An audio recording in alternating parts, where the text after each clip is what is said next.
Hello, good evening everyone. काल आपण साखळी टाका बघितला होता. हा साखळी टाका आपण काल बघितला होता, तो जाड्या दोऱ्यात बघितला होता. आता मी हा तुम्हाला बारीक दोरा जो तुम्हाला दाखवला, सोनेरी दोरा जो काल दाखवला होता त्याच्यामध्ये केलेला आहे. हा दोरा तुम्ही बघू शकता कसा आहे. बारीक आहे अगदी, 3-4 पदरी दोरा असतो, पण बारीक असतो आणि भरतकामासाठी उत्तम असतो. पहिली गोष्ट तर आज आपण काय करणार आहोत, ही आपण साखळी टाका बघितला आहे काल आपण, चेन स्टिच. आज आपण बघणार आहोत उलटी टीप किंवा बॅक स्टिच. उलटी टीप किंवा बॅक स्टिच. तर साखळी टाका हा आपण बघितला की खालून वर जातो नेहमी, पण बॅक स्टिच ही जी असते उलटी टीप ही वरून खाली येत असते. ही नेहमी वरून खाली येत असते. आता इथे बघा, इथे आपण रेष आखून घेतलेली आहे. तिथून आपण काय केलं, सुई काढली बाहेर, बरोबर. नंतर आपण अगदी थोड्या अंतरावर, अगदी थोड्याशा अंतरावर, पण या जिथून सुई आली त्याच्या खाली अगदी थोड्याशा अंतरावर आपण सुई टोचून पुन्हा वरच्या बाजूला काढून घ्यायची. पहा बरं, येते का लक्षात? अशी काढून घेतली आपण. आता ह्याच्यामध्ये एक गोष्ट लक्षात ठेवायची की जर दोरा तुमचा डाव्या बाजूला असेल तर तो पूर्ण तुमचं काम होईपर्यंत डाव्या बाजूलाच राहायला हवा. जर तो तुम्ही उजव्या बाजूला घेतला असेल तर तो उजव्याच बाजूला राहायला हवा. हे सगळ्यात महत्त्वाचं आहे. नाही तर काय होईल की ती जी उलटी टीप आहे ना, त्याला एकसंधपणा येणार नाही किंवा सारखेपणा दिसणार नाही त्याच्यामध्ये. हे पहा, झालं. आता पुढे काय करायचं आहे, पुन्हा आपण खाली सुई थोड्याशा बारीकशा अंतरावर घेतली आणि हा जो टाका दिसतोय आपल्याला, हा दिसतोय आपल्याला टाका, इथे बारीकसं होल दिसतंय. सुई जिथून दोरा आपण टाकला होता आतमध्ये, तिथून सुई बाहेर काढायची. हे बघा, म्हणजे काय करायचं आहे, आपण आपला दोरा आता मी डाव्या बाजूला घेतलेला आहे, तर तो ही ओळ पूर्ण होईपर्यंत डाव्या बाजूलाच राहणार आहे. इकडनं आपण सुई रेषेच्या खालच्या बाजूला घेतली आणि जिथे हे होल होतं तिथेच आपण काय करायचं आहे, ती सुई काढायची वर. सुरुवातीला तुम्हाला वाटेल की दोरा अडकतोय किंवा चांगलं येत नाही आहे, तर प्रॅक्टिस करण्यासाठी तुम्ही लांब लांब दूर दूर असे टाके घेऊ शकता. कळलं का? म्हणजे आता मी अगदीच जवळ घेत आहे, तर तुम्ही असं एवढ्या अंतरावरून पण करू शकता तुम्हाला प्रॅक्टिस होईपर्यंत. पण योग्य काय प्रकार आहे की तुम्ही इथून सुई पुन्हा हे जे पहिल्या टाक्याचं जे होल आहे तिथूनच सुई बाहेर आली पाहिजे. हे पहा,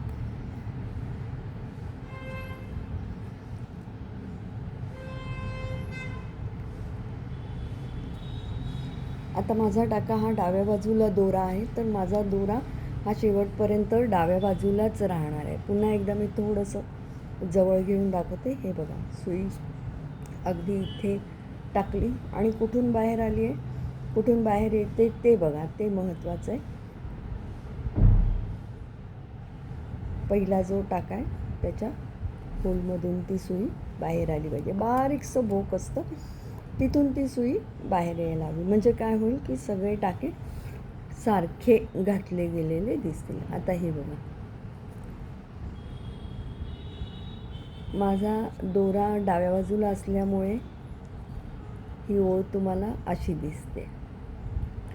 पण आता मी तुम्हाला एक टाका घालून दाखवते. जर थोडंसं आपलं चुकलं, जर आपण विसरलो आणि आपला टाका दोरा आता डाव्या बाजूला आला आणि आपण पुन्हा तो टाका तसाच घातला, जसा घालायचा आहे तसा आपण हा टाका घातला, तर काय होईल बघा. हे बघा, इथे दिसतंय तुम्हाला, हा टाका इकडच्या बाजूलाच सरकला आहे, बरोबर आहे. असं झालं तर काय करायचं, पूर्ण टाका उचवायची गरज नाही. अगदी सोप्यात सोपी गोष्ट म्हणजे तो जो टाका आहे ना, त्याच्या आतून सुई काढून घ्यायची. हे बघ, ही एकदम सोपीशी ट्रिक आहे.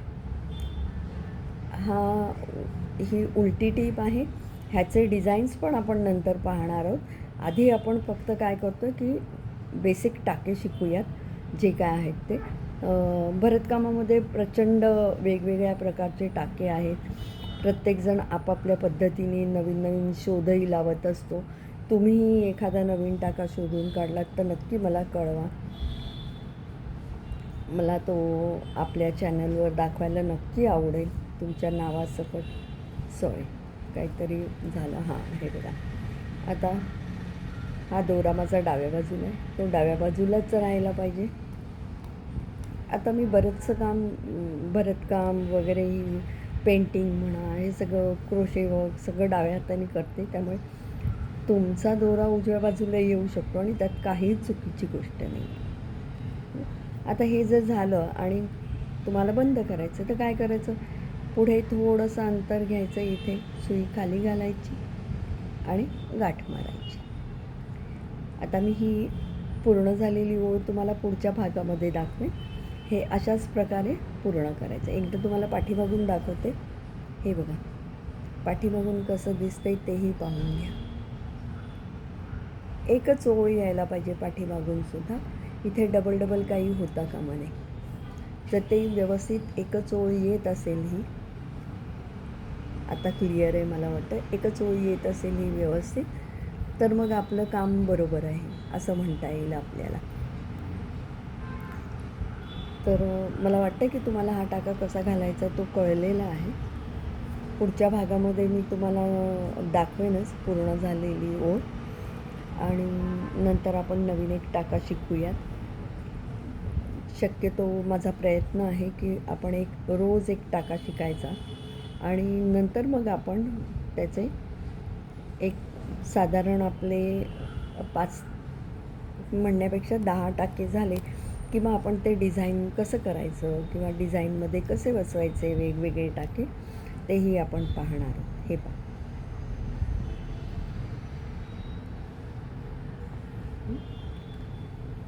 अगदी बारीक यायला पाहिजे तरच तो सुंदर दिसतो टाका.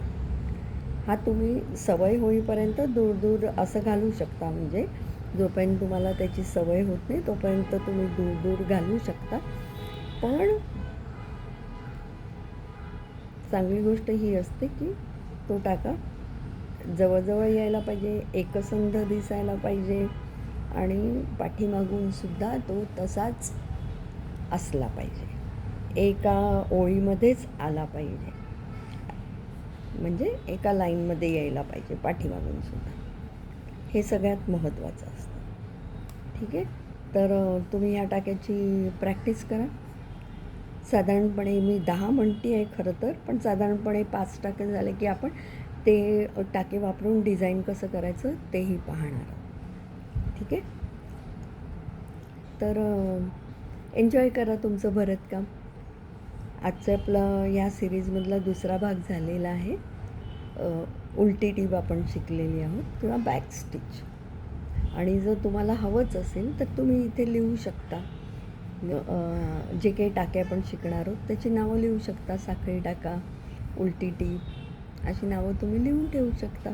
म्हणजे तुम्हाला कधीही कुठलाही टाका जर पुन्हा नव्याने काही करायचं असेल, नवीन काम सुरू करायचं असेल तर सोपं जाईल. Okay. Enjoy your embroidery work. Till then, bye bye.